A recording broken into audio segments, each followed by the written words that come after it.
Hello viewers, কেমন আছেন সবাই? আমি তো ভালোই আছি। আজ আমি রান্না করব খাসির মাংসের কলিজা ভুনা। আর তার জন্য আমি নিয়েছি বেশ কিছুটা কলিজা নিয়ে আমি এতে লেবুর রস দিয়ে মিনিট 5 মাখিয়ে রেখেছিলাম। তারপর ভিনেগার মেশানো জলে ভালো করে ধুয়ে নিয়েছি যাতে গন্ধটা চলে যায়। আপনারা চাইলে একটু ভাপিয়ে নিতে পারেন যদি মনে করেন, বাট আমার কাছে মনে হয় এভাবে করলে মশলাটা কলিজার মধ্যে ভালো করে যায়। আচ্ছা, এরপর আমি রান্না শুরু করছি। কড়াইয়ে তেল দিয়ে তার মধ্যে লবণ হলুদ দিয়ে আলুর টুকরোগুলো ভেজে নিচ্ছি।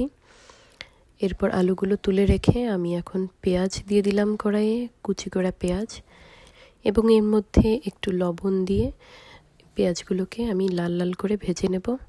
আর অন্যদিকে একটি মশলা তৈরি করে নিচ্ছি। আদা, রসুন, জিরে, দারুচিনি, এলাচ, শুকনো মরিচ আর টমেটো, এগুলো দিয়ে আমি একটা পেস্ট তৈরি করে নিয়েছি ব্লেন্ড করে। এরপর এই পেঁয়াজটা ভাজা ভাজা হয়ে এলে আমি ওই মশলাটা অ্যাড করে দিচ্ছি, আর তার সাথে দিচ্ছি কিছুটা হলুদ এবং লবণ। এই মশলাগুলো সব একসাথে অ্যাড করে আমি এটাকে ভালো করে কষে নেব।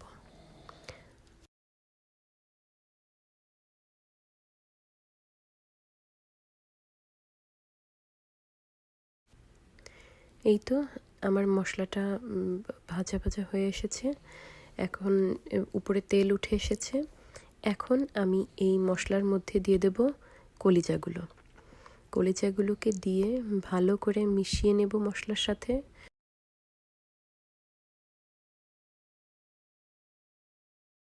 তারপর ঢাকনা দিয়ে ঢেকে কিছু সময়ের জন্য রান্না করব, এবং অবশ্যই মাঝে মাঝে একটু নেড়েচেড়ে দেব।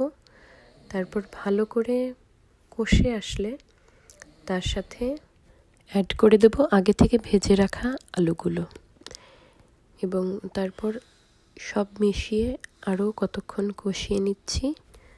এরপর ভালো করে কষানো হয়ে গেলে আমি এর মধ্যে দিয়ে দেব কিছুটা গরম